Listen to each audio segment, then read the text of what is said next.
Leksimiz davamlaştırmamız hürmetli vatandaşım. Prezident Obama Tayvan'ın halkara Interpol teşkilatıga küzetkiçi süpütüde katnışını kollap makullangan kanun layihəsiga imza koydu. Mavzulu haber 3. ayının 19. günü Amerika Ovazı'nın Xitay Til programısı da ilan kılındı. Haber mundak başlandı. Amerika Qoşmuş Ştatlarının Prezidenti Obama 3. ayının 18.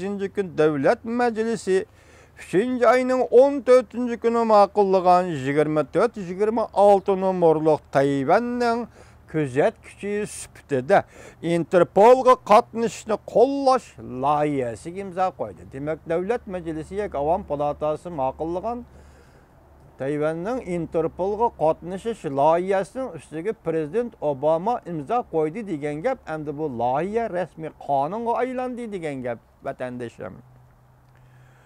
Bu kanun layihe resmi kuchga ega bo'ldi. Balki cheklash kuchiga ega qonun bo'ldi.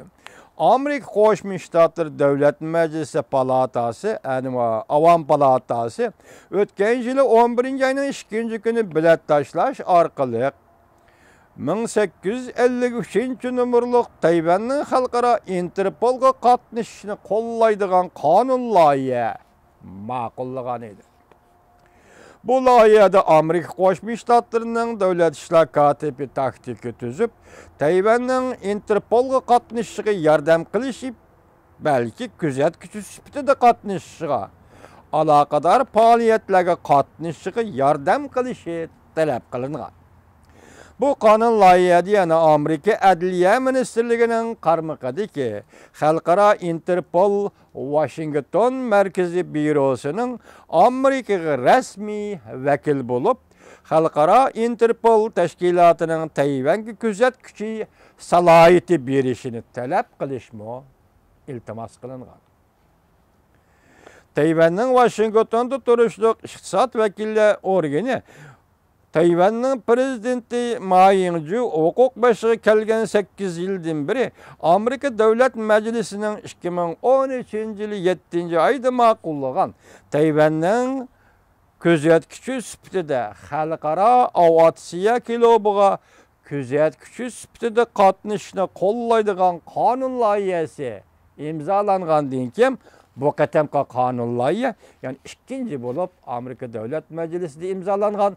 Belki Prezident Obama bunu imza koyup resmi kuchga ve resmi kanunga aylandırgan kanun bol. Demek biz başta Tayvan Cumhuriyeti münasebet doğrusu andaq toxtaldık. Endi kelip Prezident Obama Tayvan'da Xalqaro Interpolga qatnaştırış doğrusu da kanun loyihaga imza koydu.